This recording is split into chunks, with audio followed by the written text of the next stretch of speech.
So it looks like I don't even get introduced. That's okay. I have never liked all of those really long, impressive bios and give in front of speeches because it's kind of like this. If I give you a good talk, the bio's not really important. And if I waste an hour of your time, well, that bio's not going to save me now, is it? So you can determine at the end which one of those things I do. So I'm going to try and work with technology here, this really cool headset. So hopefully it works, and we'll figure this out. So here we go, you know, often said at the middle of the night, sitting around a bar, a living room, a pickup truck, hey, let's go buy some land and start a farm, because that's Mike Bloomberg. Anybody can learn to be a farmer. It's not very hard, right? So that's what we're going to talk about. This is me and my family, along with a bunch of kids and in-laws. And, I got to update that and add my grandson on there. We've got there on the picture Hope. She's a carry cow. She has a combination mowing milking machine. She comes with the auto fertilizer attachment. And she's even like robotic and self-directed. You don't have to control her at all. So we're going to talk a little bit about that. What I'm going to try and share with you today is some of the things you might want to think about if you're going to buy a piece of land and turn it into a farm. Because it's really easy to do this and get a little bit of the way into it and go, oh crap, I made a mistake. And so let's avoid some mistakes. Let's make all our mistakes on paper, because paper is cheap. Anytime we start doing stuff, it starts to get to be expensive. So we're going to talk about understanding the land, and we're going to talk about planning a farm. So that's why I have a farm right there. That's my daughter Felicity. So when she was a little bit, like 6 or 7, she said, Dad, I want a milk cow. Okay, we'll get you a milk cow. Here we are all these years later, and she used to help me on the farm, and now I help her on the farm. First thing, now I'm going to tell you a whole lot about me, and you're going to say, my goodness, why are you giving that much information about yourself away? Well, I'm going to prove to you that if I know your name and what county you live in, it is absolutely amazing the amount of stuff I can find out about you, right? You know, all these people are worried about, oh, you put out my address on the internet. It's like, dude, so much more than your address is available on the internet, okay? And all you need is a person's name to find it. So the first place you want to start if you're looking at a piece of land is actually the county GIS website. There's Geographic Information System. Every county in the country's got it these days. Welcome, come on in. We already gave away the winning lottery numbers, but we're glad you're here. So that's the Geographic Information System, and it's got all this stuff on it. It's got the zoning, which is really important, where all the property boundaries are. It's got lots of stuff about the tax bases that you're going to look at. And so we're just going to show you my house. So I'm afraid to try. I know this thing's got a laser pointer on here somewhere, but that big square in the middle is part of our farm. And if you go to the Rockbridge County, that's where I'm from, GIS website, type in my name, that'll come up. And you can say, that's the land. And then it's got all this information on here, and one of the handy things on there is the property card. There's also the zoning. It tells you that this land is zoned A2. Now, every county has a different law, so whatever I tell you about my county may not apply to your county. So you need to go and look at what your county says. It's got the property card, so that tells you everything about the house. It tells you when the house was built. It tells you how many square feet it was. It tells you what the house is assessed for. And in Virginia, and it tells you when the assessment was done. So you don't need to call an assessor if you're looking to buy this piece of property. It'll tell you. Now, we just redid ours in Rockbridge County, so the old card was 6 years old, so you do need to pay attention to that. But that information is right there. There's the zoning. Then once you know that your property is zoned A2, you can look at the county's ordinance, and it will tell you all the things that are a by right use, which means I can do that without anybody's permission. I can do agriculture. I can do a plant nursery, a single family dwelling. I can start a school, public school. Private school, though, is a different matter. I can have a park, a playground, a church. I can do a cottage industry. That's got its own thing. I can have a hunt club, horse showgrounds, bed and breakfast, manufactured homes, accessory uses. All those things are there. What's crazy in Rockbridge County is I can grow feed. I can grow animal feed on my farm, but I cannot have a feed store. Go figure. That is not a by right use. If I want to do that, I've got to go get special permission. But this is really good because it tells you what you can do. It also tells you what your neighbors can do. So if you're sitting there in that cultural zone, and this is A2 and that's A2, they get to do it too. Right? So that's important to look at out in the country. So that's what the county says you're allowed to do. Now, I didn't know this 10 years ago when I'm about to tell you, because I'm looking for property in Rockbridge County.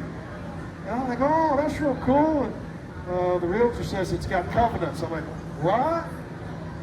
Yeah, it's got covenants. He says, what does that mean? You need to read the deed. Okay, so I read the deed. Beautiful, 70 acres, nice house, pasture, everywhere out there. No cows, no chickens, no pigs, no commercial livestock operations. Like, what? Yeah, it's in the deed. So you need to look at that. So, okay, it says no commercial chicken operations. What does that mean? Does that mean I can't have a chicken house or I can't sell eggs? We don't know. Because the crazy thing about the covenants is it's enforced by your neighbors. The neighbors are the ones that complain and then the county gets them. So all this stuff is really, really weird. So if you have a place that's got covenants on it, you know what the most powerful but underutilized word in the English language is? Anybody? Want to take a guess? Does anybody know the answer? Yes, that's the correct answer. No is the correct answer. It's the most powerful word in the English language. You have no, I don't. You need to buy. No, I'm not buying it. It's got a covenant. If you want to start a farm, don't buy it if it's got a covenant. Just don't. Because they'll tell you, oh, I can't do all of that. But horses somehow are okay. Horses always seem to be okay. The 100-year floodplain. Okay, this is a really tricky, terrible subject. It's actually called the Special Flood Hazard Area. It means there's a 1% annual exceedance probability, which is where we get the term 100-year floodplain, which it's not. That's a terrible, terrible term. Engineers always get mad about this because they say it's a 100-year floodplain, 1% annual exceedance probability. That means there's a 1% chance that I'm going to have that flood in a given year, right? Yeah, well, not exactly. The cumulative chance, though, is what gets you. If it's a 1% chance in a given year, what's the cumulative probability in 33 years? It's actually 33%. It's this weird thing about how cumulative probabilities of random events work. So the reason I picked 30 years, that's life of a mortgage. If you pick a house, if you have a house on a farm property that is within that special flood hazard area, and it has, during the life of your mortgage, a 33% chance that you're going to see the 100-year flood. Now what that actually means is, that's the biggest flood you could reasonably expect to see in any 100-year period of time. How many times could you expect to see it? Maybe 100, but you won't see a bigger one. There are places in Arizona where they see the 100-year flood 3 times a year. It's this big, then it's this big, then it's this big, and 100 years later, it's still this big. Right? That's just what they see. They just have to see it a lot. So it's not a 1 in 100 event. That's a misnomer. In 100 years, you're going to have a 66 or 63% chance of seeing that flood event. So that's cumulative probabilities. Now, if you're in a special flood hazard area, you don't actually have to have flood insurance to buy a house. But you do have to have it to get a federally backed mortgage. And almost every mortgage these days is federally backed. So there's a backhanded way that you get required to have flood insurance. Now, if you are in the 100-year floodplain, I really do recommend that you get flood insurance. Okay? In most cases. Probably is a good idea. So how do you find out? Because only flood insurance covers floods. Right? You have regular homeowners insurance, you get flooded out, they're not going to cover you, they're going to tell you that. So how do you find out if you're in the 100-year floodplain? Well, FEMA has a website. Now, I didn't update this, I did this a couple of years ago, I didn't update it because it's the government. They change the website every 6 months and you can't figure it out, but it's going to be something like this, because this stuff really is there. If you go to the FEMA Flood Map Service Center or anything like that on Google, type in FEMA Flood Map, and you're going to find this. You can enter an address and find out where it is in the floodplain. So I put my address in there. It'll give you a map. You can click on that. That's my address. That's where my house is. And then it will give you the flood map. Okay? And it looks something like this. Now, if you're down on the Mississippi River, it's big study. They've got a pretty good idea there of where the floodplain is. But if you're up this little creek like I am, that little creek in the back of my yard is about that wide. About that wide. And they drew that and they said that's the flood zone. Well, the trouble with this drawing is the elevation right there, and if I come straight across, that's like 90 feet above that point. So according to the government, streams flow this way, our water floods like this. Okay, so the reason that is, where you see it's an A zone, that means some idiot in office just drew a line on a piece of paper. That's what it means. It hasn't been studied. There's been no engineering survey done. It's the guy says, yeah, I think this is where it's going to flood. Right? It doesn't flood. It does flood, but it doesn't look like that. So if you get an area, if you're looking at a house, you say, man, this just makes no sense. Because my house is about 30 feet above where that creek is. It's not going to flood. I'm an engineer, I know how to look at this stuff, it's not going to flood. So then what you do is you look at something called a letter of map amendment. See that little dot right there?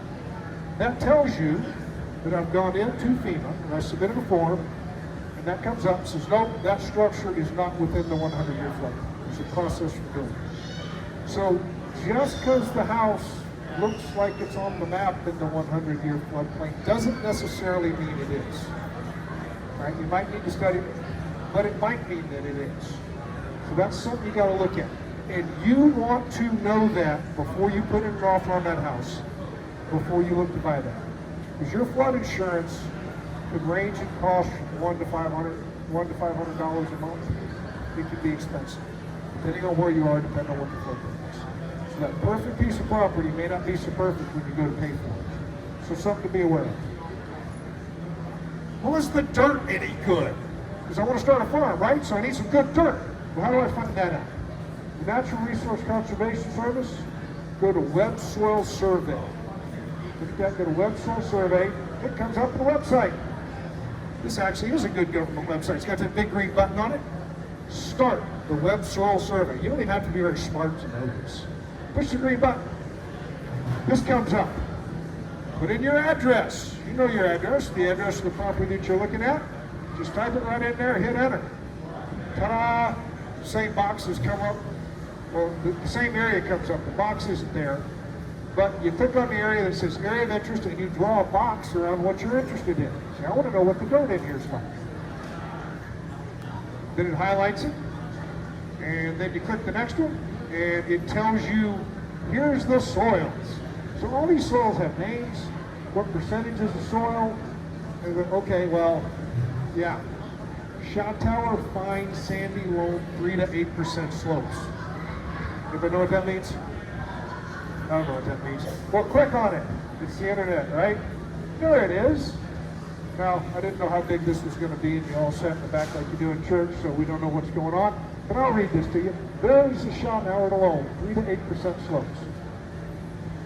Okay, I got 0 to 7 inches of fine sandy loam. Under that I got clay loam. Under that I got clay. Well-drained. Oh, you can't see it down the bottom. It gives you the frost-free days. Is Virginia warm? Not really. We actually have the low end of our frost-free days is 144 days. So some years we only have 144 frost-free days. And if you talk to an old-timer in the Shenandoah Valley, what's the start date where you can first plant a garden? May 15th? Mother's Day, right? I don't care how warm April is, it's a sucker punch. It's like, do not plant something that's not frost tolerant before May 15th, and then I'd wait a couple of days. Oh yeah, you're right. You're absolutely right. Do not plant before Mother's Day unless it's like a pea or a turnip or something that's frost tolerant. All your tomatoes and stuff like that, you're toast. But that's really funny. 144 divided by 30, it's like 4.5 months. It's not 5 months. Because we can get frost in the middle of May and at the 1st of October. Now this year we might not do that. But a couple years back we did. Like 15th of May, we had a hard frost. And lazy me that hadn't planted yet was pretty good. And finally, down here, where is it here? Oh, farmland classification. All areas are prime farmland. Come on in, you can come in. All areas are prime farmland. Is that probably pretty good land? Yeah, even if you don't know anything about farming, that's probably pretty good land. Now it's funny, because if you go across the creek from us, this property down below us, completely different soil type. Totally and completely different soil type, not good farming. And so you can go a very short distance and actually change the characteristics of your farmland. So there's a lot of information there, and it's actually plainly written, and it can tell you that it's good, it's bad, and it can give you some information maybe you can go talk to somebody about. And I will tell you, my experience has been, this is pretty accurate. It says well-drained, seldom flooded. I've got areas the size of this building up on the top of the pasture that are depression. You get 3 inches of rain, you go up there the next day, there's no standing water. And that's what it says. It says they're well-drained. It is in fact correct. So, good thing to know about the soil. Now here's one about access. Oh, it's got a road, I can drive there, right? Well, if you're going to have a farm, you're probably going to order some stuff. What's that stuff liable to come on?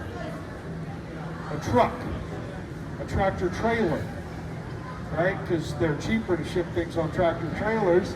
And, well, can I get a tractor trailer to my farm? Well, that's my house, that's my road. That's what the road looks like going one direction. That's what it looks like going the other direction, and there is absolutely no place whatsoever to turn around.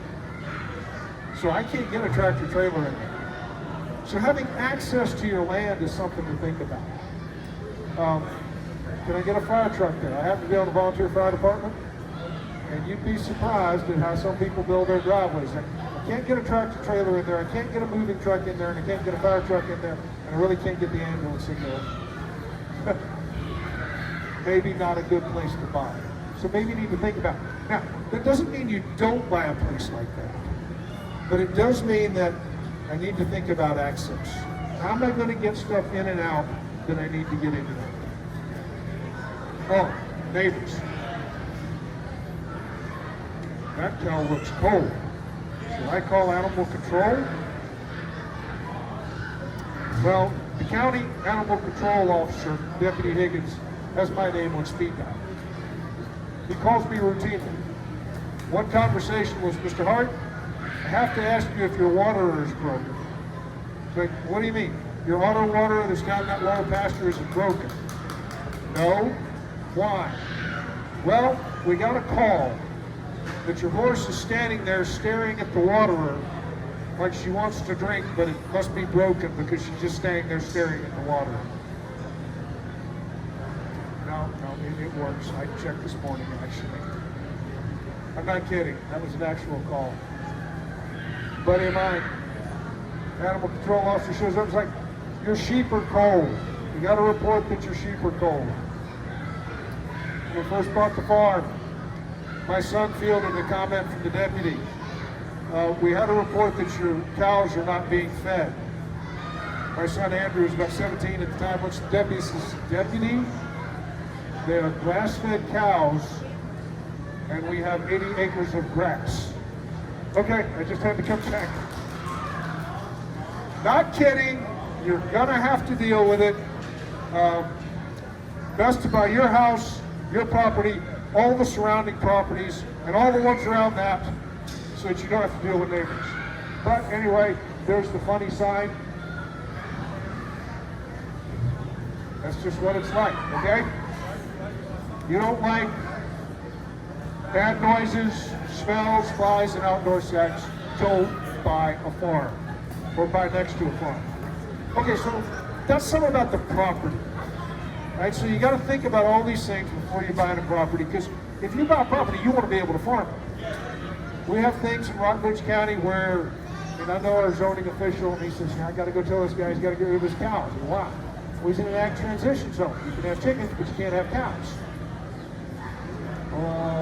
How do I tell you? Ag transition zone and ag zone. You share a border. What's the difference? That's where you do the line. So you really got to know all that stuff when you're looking to buy a piece of property. So that when you buy the property, you're going to get something that's going to work for you. You're going to get what you want and not have any surprises.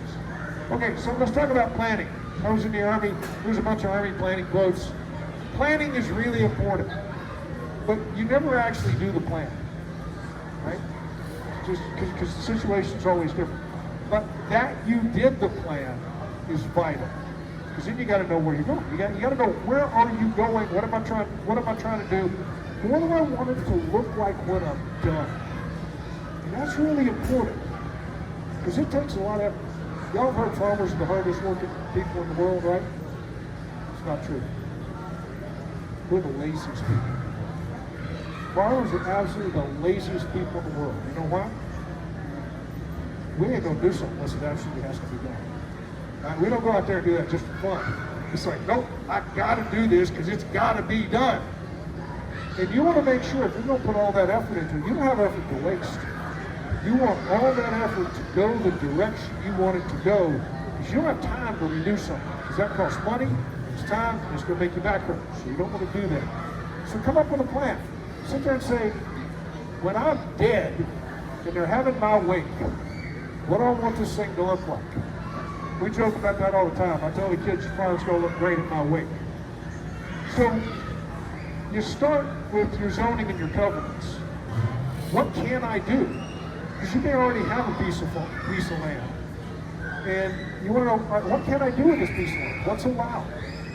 Right? For instance, I can't have a sawmill on my property, but I have to get permission. It's an exception permit, so I've got to do that. Why are you farming? Are you trying to make money? Are you trying to feed your family? Are you trying to have a cool place for your grandkids to come visit? Why are you doing it? Now, all those are valid reasons. They're all good reasons. But you got to figure out what your reason is. So the why is really, really important. Again, what does it look like when I'm done? How am I going to do this? Because there's lots of ways to do something. There's lots of ways to raise chickens. How do I want to raise my chickens? How much acreage, business model? So all this things goes into it. I like to call it the design basis farm, because I stole that from something else I learned somewhere else. You know, the ideal farm, what does it look like? And you're never going to get there. You never want to get there, because you're always going to be updating that, trying to improve it. So selecting your stock. Let's say you want some milk, because I did a milk cow presentation yesterday. I'd like to drink my own milk, because we do, and it's really cool. Okay, I got to pick a cow. What's the most common milk cow in the world? Any ideas? Holstein, right? I want a family milk cow. Is Holstein a good family milk cow? No, it's a terrible family milk cow. Absolutely horrid family milk cow. You go out and buy a Holstein, well, I'm sorry, you got about 2021 Holstein, what year? It's 2022. You go out and buy a 2022 Holstein, it is a terrible family milk cow. Now, if you could get a 1960 Holstein, it might be a good one. Because that's really interesting. Go look up 1960 Holstein. It looks entirely different than today's Holstein does. That cow has changed so much. So up here we got a Kerry cow. That's an Irish cow. It's a poor man's milk cow. Not a good beef cow. Good suckers will get fat on me. Put them in those concrete buckets. They're great family milk cows. They're really docile. They're used to being raised close to people. That could be a family milk cow. That next one's a Devon. That's what we raise. Really good family milk cow. You turn on a commercial dairy on a Devon, you're going to go broke. Doesn't give enough milk no matter what you do to it. But boy, it's a good family cow. Guernsey, I think. It's one of those, could go either way depending on the cow. You want to make cheese? That's the only cheese cow up there. Now the rest of them you make cheese with, but not really well. So again, you got to pick your stock, and regardless of what it is you think you want to do on your farm, there's probably a cow that will adapt to that. You're not stuck with Holstein and Angus, right? Good place to go to look for this is the Livestock Conservancy. That's something worth writing down and remembering. They got started about nearly 50 years ago for the preservations of all these old breeds that we kind of forgot about. When we went to Holstein and Angus, they're thinking about everything else for all different types of things. So pick stock that, again, works with your objective. When you got stock, you got to feed it. Am I going to feed the stock? Am I going to forage the stock? Am I going to do a combination of both? Am I going to cut my own hay? That's really expensive. I wouldn't recommend it. Am I going to buy hay? That's actually pretty cheap. And there's some serious advantages to buying hay. What's the minimum amount of space you need to keep a cow? What do you think? 1 acre? 1.5 acres. 4 acres? 150 square feet. Yeah, put the cow in a box. Bring the cow hay, bring the cow water, shovel out the manure. You can do it. I wouldn't recommend it. It's going to be expensive and you're probably not going to have a happy cow, but you can do it. Right? So, but in that case, you're feeding a lot of stuff. Now, I like the 4 acre per cow model, because if you got 4 acres per cow of reasonably decent grass and a reasonably decent cow, you actually never have to cut hay. Because cutting hay takes a lot of time, it hurts your back, uses a lot of fuel, it's expensive. If I can rotate across those 4 acres all year long with that one cow or one steer, and feed the animal, not have to work very hard, not cost very much money. Right? So again, you got to think about what you're going to do. And the lady who was here before doing pigs, she did a really great job about how am I going to feed this animal. Lots of different ways to do that. All right, how many animals and how much pasture? We talk about animal units. An animal unit is 1,000 pounds of animal. It doesn't matter what kind of animal it is. Horses get really high because horses are some dead young picky eaters for the most part. They'll destroy your pasture in a heartbeat because they'll only eat stuff. They're not good at foraging for things. So you calculate it based on animal unit. That helps you, by the way, if you've got mixed species. So I got 6 goats, 2 sheep, and a cow. How do I do that? You do it on an animal unit basis. Based on the type of grass, you can figure out how many animal units per acre you can manage over the course of the year. You can look at your forages throughout the year, because different things grow at different times. Right now, our cool season grasses are coming on real strong, our orchard grasses and things like that. You can plant things that will grow at different times of the year. And the idea is, if I've got enough acreage, I get some I'm going to graze in the summer, some I'm going to graze in the spring, some I'm going to keep and try and graze over the winter. We can put different forages out there to do that. Around here, if you don't have anything else to go on, 2 acres in the spring and summer, 2 acres in the fall and winter. So if you get 4 acres per cow, you're probably going to do okay. Some of you may sit here and argue with me on that. You would absolutely be right. But again, that's a place I think to start. So if you've got an 80-acre farm, 80 divided by 4 is 20. Okay, I can start thinking about 20 animals.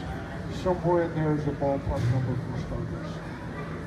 I would really recommend this book, Small Scale Livestock Farming by Carol Licarius. I met Carol a whole bunch of years ago. You can get a lot of books on grazing and farming and things like that. This one tells you actually what to do. It's not just here's the theory, it's like, here's how to do it. She's really good about that. It might help if she was a civil engineer. Fencing, lots of ways to do fencing. I put some log fence up because I had to cut some trees down. I was on the side of the hill and I had to cut them down anyway, so I may as well use a log fence, right? You can do barbed wire, you can do woven wire, you can do electric nets, you can do all sorts of different kinds of fencing.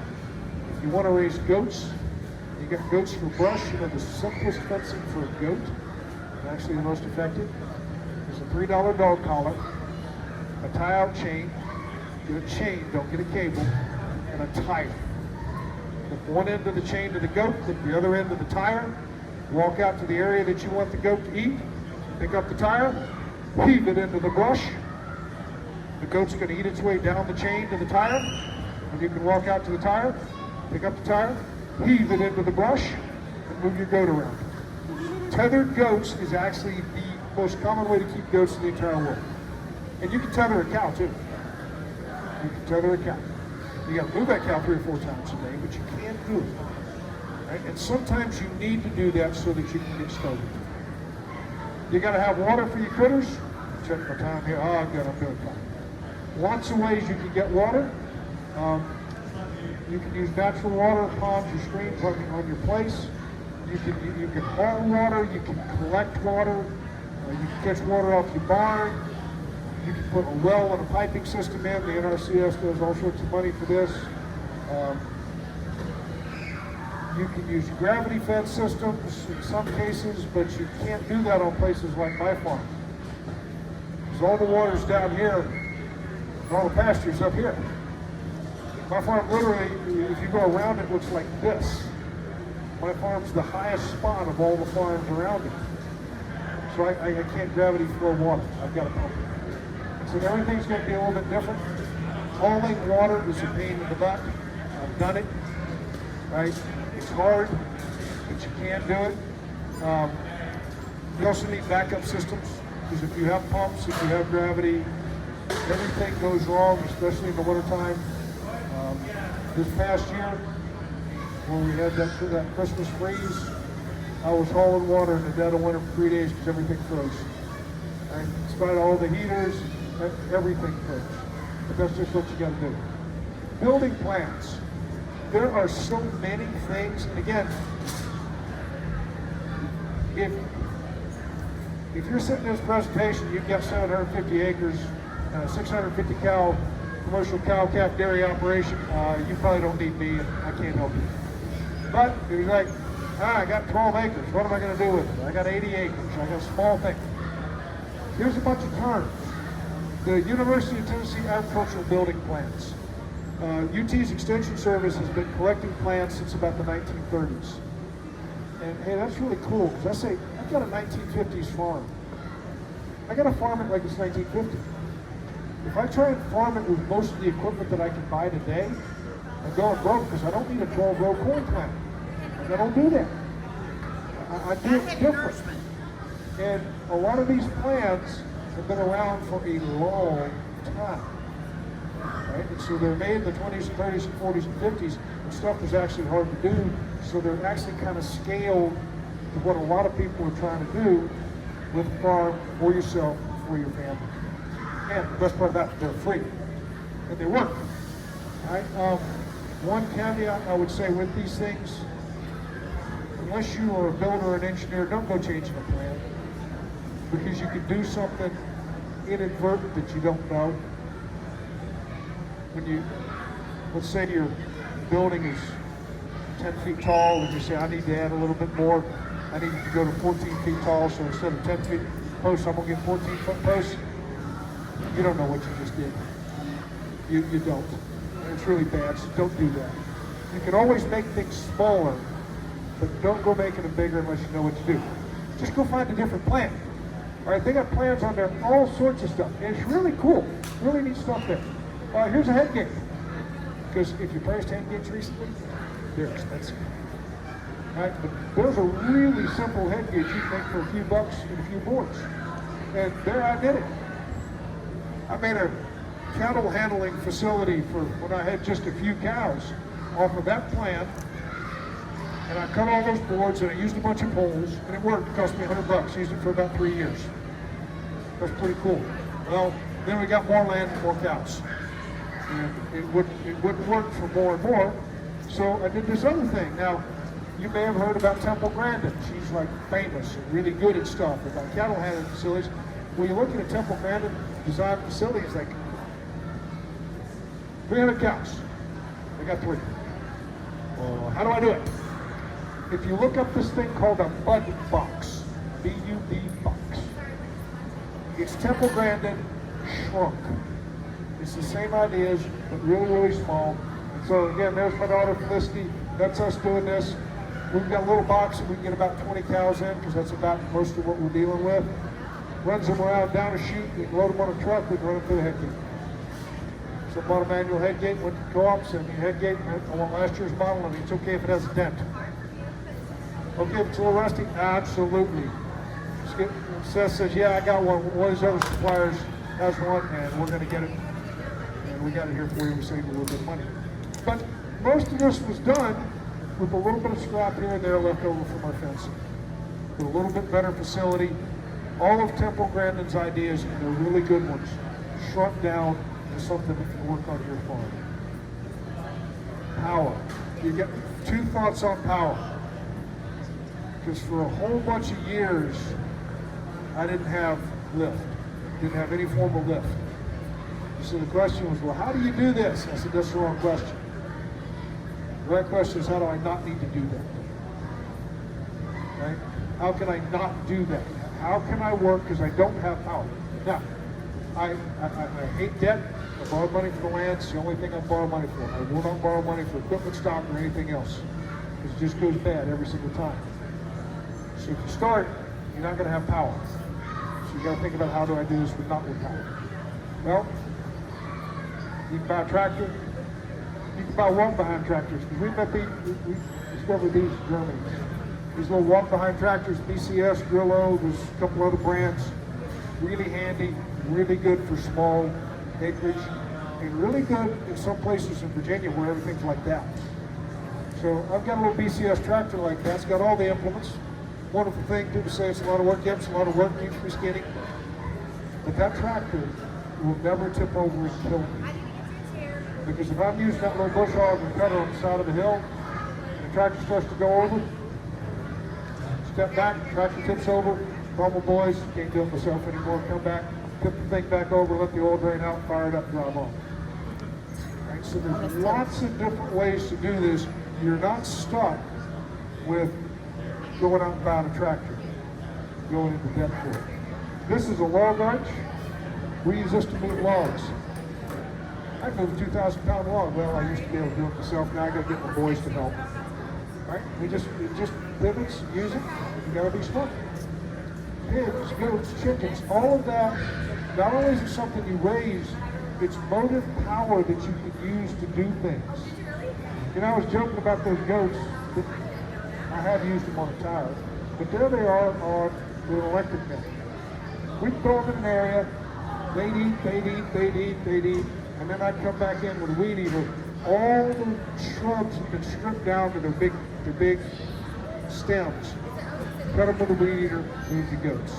It's a darn sight easier. In fact, the briars, the brambles, the roses, the leaves, and everything else, and the poison ivy, and doing it. So not only is that something you're raising, that's got power, and you can use that power on your farm to your advantage. You can train oxen, but I would encourage you to train oxen even if you do it badly. Because if you buy a tractor and you turn out that you bought the wrong tractor, what can you do with that tractor? Sell it, maybe, after you take a big loss on it. If you take that calf and you train that calf as an ox, you've got it somewhat, you do a little bit of work with it, you decide you didn't do a good job with that ox, what can you do with the ox? Eat it. Okay, oxtail soup really is a thing. That's why they call it that. Right? So there's, again, different ways to do things.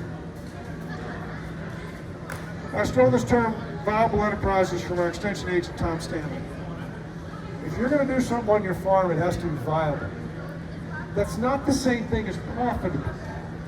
Now, profitable enterprise could be viable, but a non-profitable enterprise can also be viable. I'll give you an example. Let's say I've got chickens and I raise eggs and they'll sell some eggs. And I get done at the end of the year and I sold $1,000 worth of eggs, spent $800 on feed, I made $200 profit, right? That's viable. It took me a lot of time, but hey, I didn't make not a great wage, but I made a profit. Well, let's flip that. I sold $800 worth of eggs. It cost me $1,000 worth of feed. Is that viable? Well, I sold $800 worth of eggs. But I also got to eat all the eggs I wanted all year long. Organic, cage-free, free-range, all the appropriate adjective eggs. And I'm telling you, if you go and raise your own chickens on really good feed and on pasture, you eat those eggs, you can't eat somebody else's eggs, can you? You can't go to a hotel and eat their eggs. You can't, because you get sick. It's not the same product. So, I got to eat eggs all year long for free. Well, not for free. It cost me $200. So I got to eat eggs for, I don't know, like 75 cents a day. Now, is that viable? Well, if I have another job that pays me $200, it is. And so you can really think, having your own little farm like this really forces you to think different about economy. Right? You really got to think different about the economy. I'm going to raise my own beef steer. I raise that steer, I get done, and I look at the end and say, well, I paid this much for food, I paid this much, and it's worth this much, and I didn't make any money. I broke even. $0. Is that worth it? Problem? I think it is. Just think about it this way.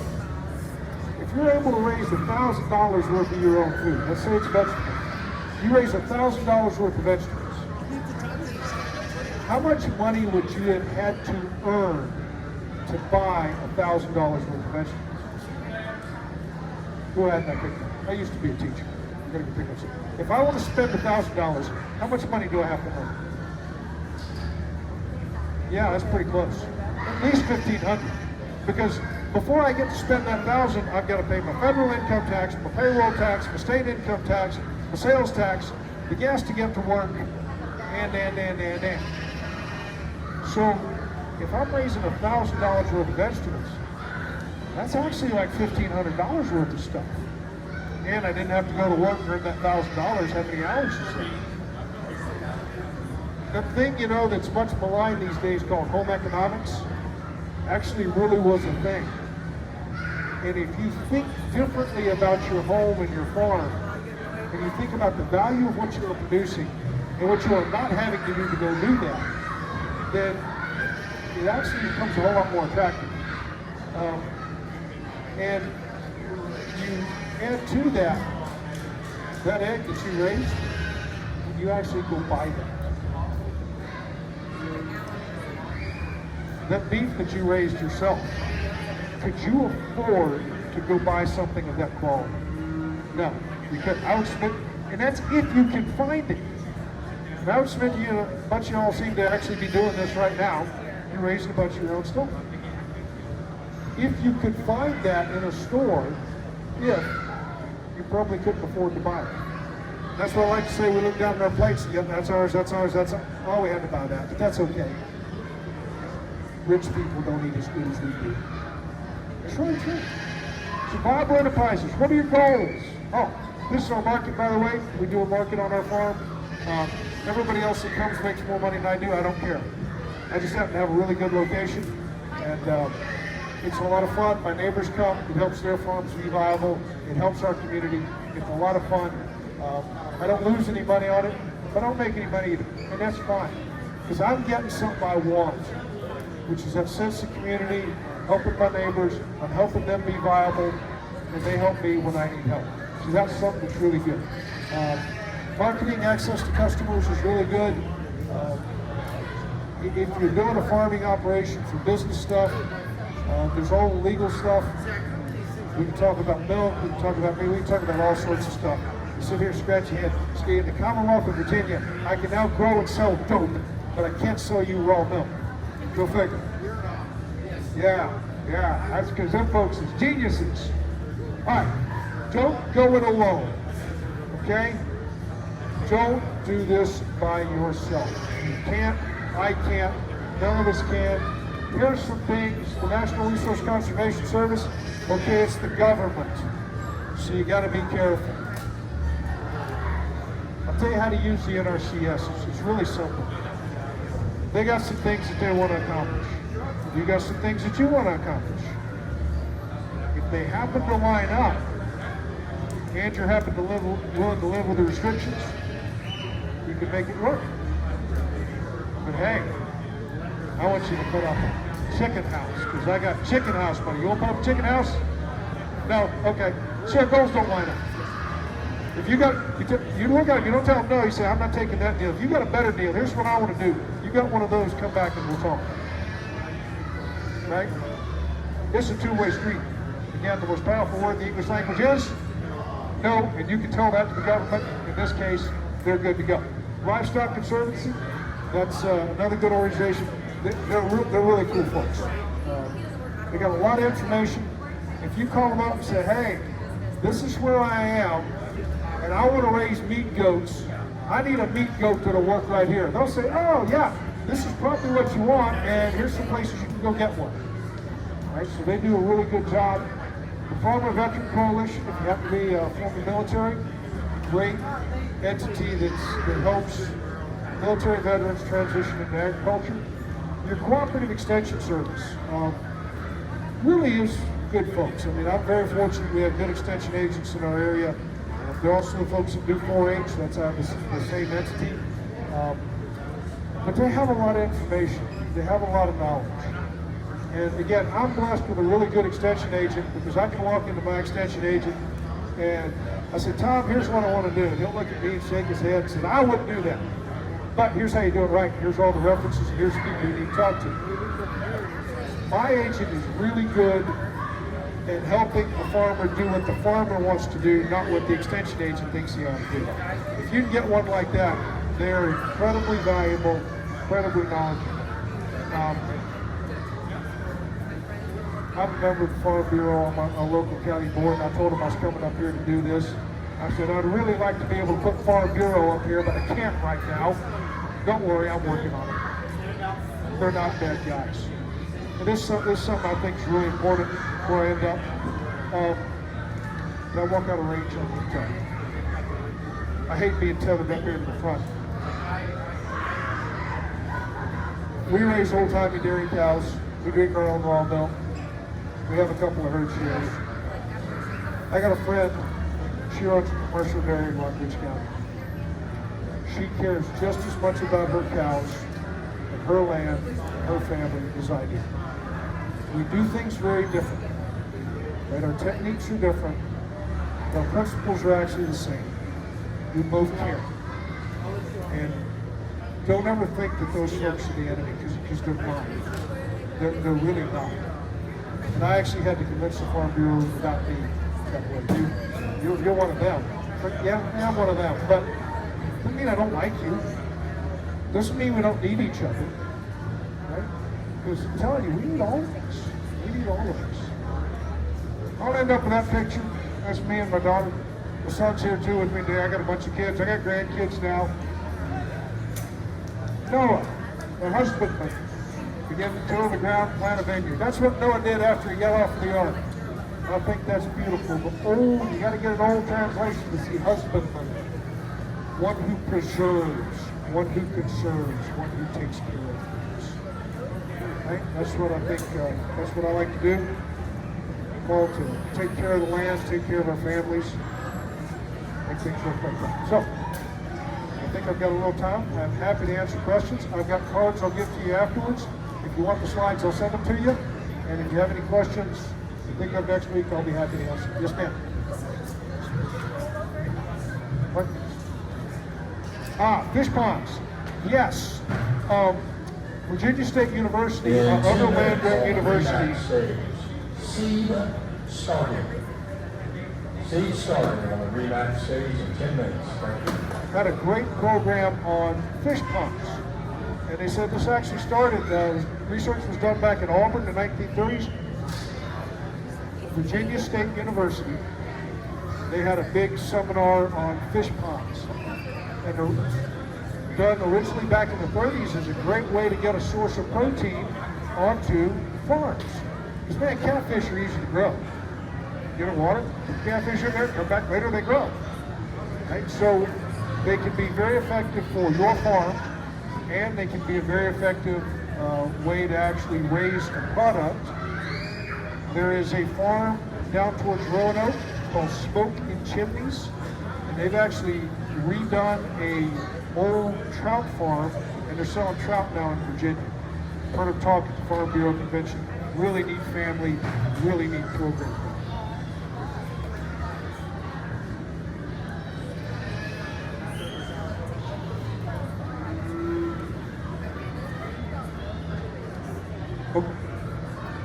Okay, so the question is a mini Jersey as a family milk cow. Can I turn your PowerPoint off? Yes, sir. Okay, thank you. I don't know a lot about the mini cattle, but I think if you just ask me off the top of it, what you can milk any cow, and if you got a good one that works, fine, it works. But there's not a lot of room under there. If I were going after a Jersey, I would probably start looking for an older line of jerseys. Some of these are now being marketed under the heritage jerseys or something like that. I would probably look for a smaller full-size jersey because it's not a toy. Right? It's not a trick. But I don't know very much. If you've got one, you know someone who has one, and it's working, don't listen to me, because I don't know anything about it. But that's my fault. Oh yeah, the best milk cow in the world, you know what the best milk cow in the world is? The one you have in your barn is producing milk for your family. Okay? And if it's working for that, who cares what anybody else thinks? Because you know what you need better than any of the rest of us do.